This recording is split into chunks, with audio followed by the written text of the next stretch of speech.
Nah, kalau di masjid ada satu syarat lagi, yakni alla yakuna hunaka hailun yamna'u wusulal ma'mumi ilal imam. Tidak ada penghalang yang menghalangi sampainya makmum kepada imam. Misalnya masjidnya dipisah, laki-laki perempuan dikasih tembok, ya, ada penghalang, maka tidak sah yang salat di belakang itu.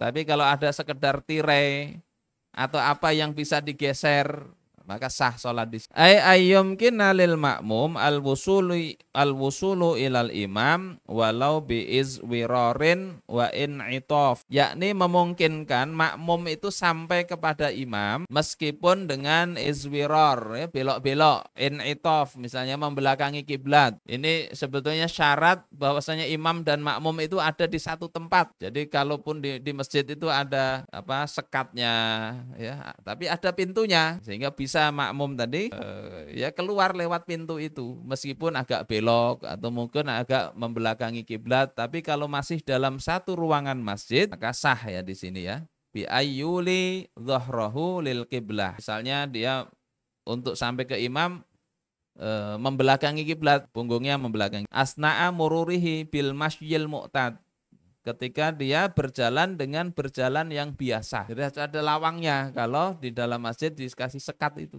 Atau ya penting bisa sampai dengan berjalan yang biasa. Kalau ini ada rintangannya harus loncat baru sampai ke imam, ya tidak sah. Atau jendela ada, nah jendela bukan tempat berjalan, ya tidak sah juga. Kecuali jendela-jendela yang model kayak pintu. Wah, ini kan jendela kadang bawahnya ini sekali, jadi bisa berjalan biasa lewat situ. Fala yadurru dzalika, maka itu tidak merusak sholat berjamaah. Ini perlu diperhatikan, membuat ruangan di dalam masjid. Wa idza kana kharijal masjid aw ahaduhuma bil masjid wal akharu kharijal masjid. Kalau keduanya imam dan makmum itu di luar masjid atau salah satunya di masjid, yang lainnya di luar masjid, fayuzadu salah satu syurud, maka ditambah 3 syaratnya untuk memenuhi syarat satu tempat. Kalau di masjid jelas tadi, ya, asal mau belok-belok kah, mau muter kah, asal sampai ke imam, ya, maka dia kalau masih dalam satu masjid boleh sholat jamaah di situ dianggap sah. Tapi kalau di luar masjid, fayuzadu salah satu syuruto, ditambah 3 syaratnya dari yang 6 tadi. Al-awwal alla yakuna hunaka hailun yamna'ur ru'yah. Di situ tidak ada hail, penghalang yang menghalangi pandangan, ya. Yakni apa? Ay yara al-ma'mumul imam au yara ma'muman akhar yarol imam. Yakni dia melihat imam atau melihat orang lain yang melihat imam. Ini kalau di luar masjid atau satunya di masjid, satunya di luar masjid. Kemudian syarat kedua, asani ayyum kinal wusulu lil imam biduni izwirarin wa in'itof, memungkinkan untuk sampai kepada imam tanpa berbelok-belok dan tanpa membelakangi kiblat. Jadi perlu di belakang itu ada gambarnya, ya, gambar ini. Nah, di gambar ini mana yang sah, mana yang enggak. Jadi kalau satunya di dalam, satunya di luar, pertama syaratnya harus melihat atau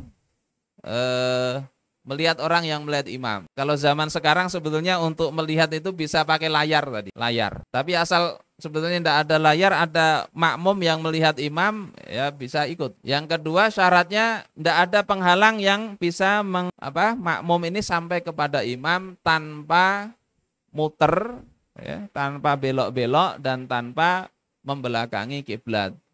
Kalau di dalam masjid syarat ini tidak ada. Yang penting ada jalan ke imam, walaupun muter, walaupun membelakangi kiblat. Ini bukan berarti difahami nanti makmum boleh berjalan membelakangi kiblat, bukan begitu. Ini syarat tempat aja. Bukan berarti nanti makmumnya jalan-jalan di masjid membelakangi kiblat, bukan begitu. Ya, sekedar syarat bahwasanya itu menunjukkan satu tempat.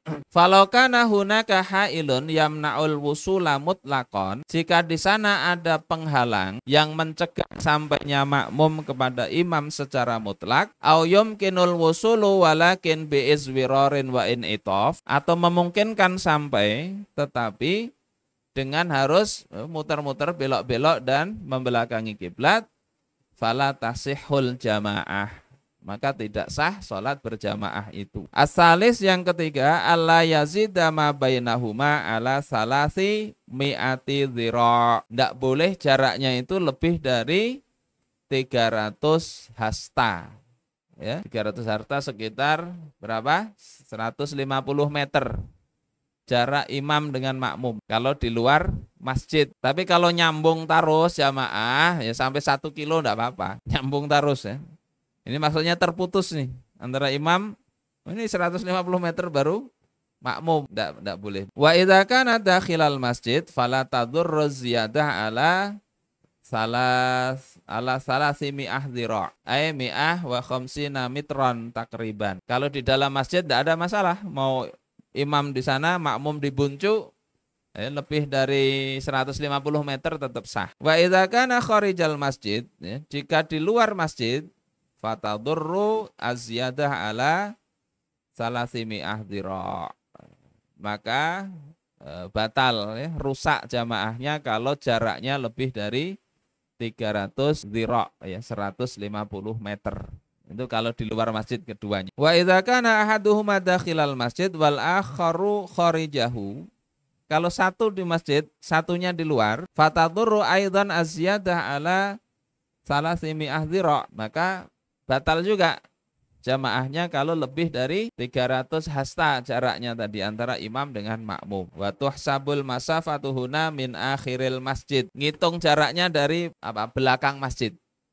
Kalau imam di masjid, ada makmum, kok jauh sekali, tidak ada soft di situ, maka tidak sah kalau jauhnya itu 300 dhira' atau 150 meter dari ujung masjid. Ini kan kadang ada begitu, yang jamaahnya di masjid. Ini sholat di rumah-rumah, sebetulnya sah, tapi lihat itu jaraknya. Kalau softnya nyambung aja sampai 1 kilo, 2 kilo, tidak masalah.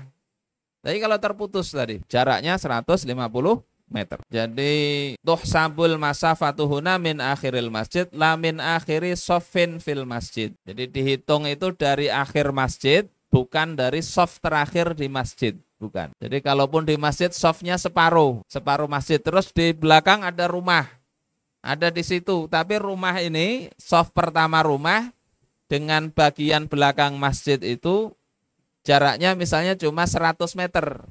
Maka sah saja yang di rumah itu, meskipun ini tidak ada jamaah. Insya Allah begitulah. Nah, di halaman 298 ada gambarnya. Gambar pertama itu sah, ya, antara imam dan makmum karena dua-duanya itu di masjid. Dan makmum bisa sampai ke imam walaupun harus belok dan membelakangi kiblat. Gambar kedua tidak sah, ya, karena ada dinding yang tidak bisa dilewat. Kalau ada pintunya bisa sah. Asal pintunya itu tidak dipaku aja, pintunya permanen tidak bisa dibuka, maka tidak dihukumi sebagai pintu. Kemudian yang ketiga itu tidak sah. Karena apa? Makmum di situ tidak melihat imam. Imamnya di dalam, dia imamnya di dalam, makmumnya sorangan di luar, ya, di luar tidak melihat imam. Meskipun dia di emper masjid, ya, kecuali ada jamaah banyak gitu ya. Kemudian yang keempat itu juga tidak sah karena apa? Tidak mungkin dia itu sampai kepada imam tanpa muter, kecuali yang ini, yang bagian 4 ini, kecuali di bagian depan masjidnya ada dikasih lawang. Bagi kasih lawang maka tidak apa-apa, yang di serambi luar, di bagian serambi luar. Mungkin ini untuk pertemuan kali ini.